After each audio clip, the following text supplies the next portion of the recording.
guys, it's me. So I posted this on Instagram, and you guys got to pick, and 92% picked animated, so that's why we're doing an animated video. I hope you guys do enjoy, and Vortex is out after editing. Bye. Go subscribe to the YouTube channel, and I'll put the original video down below. Alright, let's get right into the video.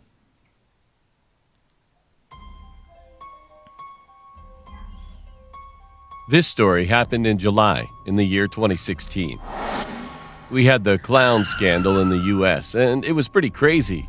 People would dress up in clown costumes and stalk people, and sometimes even do worse. My friend Miguel and I went to spend the night. Imagine it's night, you went to go do something, and then you can't come back, and you just see a creepy clown just standing there saying hi to you. That's scary. Night at our other friend's house, whose name is Milo. We showed up at his house around 3 p.m. We just watched movies and ate snacks, just regular teenager stuff. Milo's house was next to a park, so we would usually go back to our home pretty late and walk the track.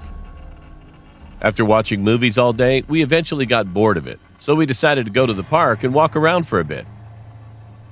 When we got to the park, the time was exactly 2:36 a.m. Damn, that's late. At that's first, super we just late. walked around, talking about girls at our school and other stuff.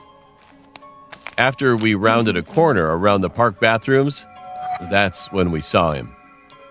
There was a man in a black and white clown costume with no mask on, standing by the swings. Imagine just going, seeing a clown, looking at you with a knife, with blood or anything. That's scary. I would run. Let's see what they do. He was looking at us with his head slightly tilted over to his right side. I mentioned that he had no mask, so we could clearly see his face. The man had a really dirty face with long, black, greasy hair. And he had a creepy smile on his face. Oh, you know who that His looks like? Not really, but the costume looks like Laughing Jacks. It's a creepy pasta. It's really good. Was almost stretched cheek to cheek. Even though he was pretty far from us, we could still see that he was staring right at us. Damn. We got nervous and scared, so we agreed to run back to Milo's house, since we were on the side of the park.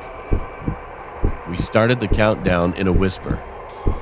3, 2, 1. And then we started running as fast as we could back to the house.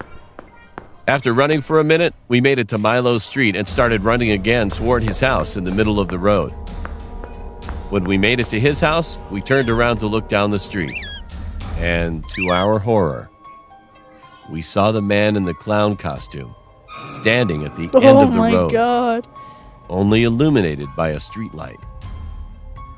He wasn't running or walking towards us. He just stood there. However, we are all sure that he followed us. And down in his hand, we were able to see that he was holding a long, sharp kitchen knife. We pounded the front door, ran inside Milo's house, and went into his living room. Milo asked what was going on, so we explained everything that just happened. He has one of those doorbells with a camera in it, so we sat in silence watching the monitor on the wall. We then saw the man walking down the street looking left and right at each of the houses, probably checking to see if we were hiding. That clown guy finally stood just in front of Milo's house. We all got shocked, but we tried not to scream at all. And all of a sudden, he was looking through that camera lens of the doorbell. That was the creepiest moment I've ever had before. Luckily, he kept walking down the street, and we never saw him again. And we've never spoke to anyone about this story. And to this day, I wonder what could have happened if we didn't decide to run to Milo's house when we did. Alright, that was a really good one. If you guys want more animated stories like these, comment down below.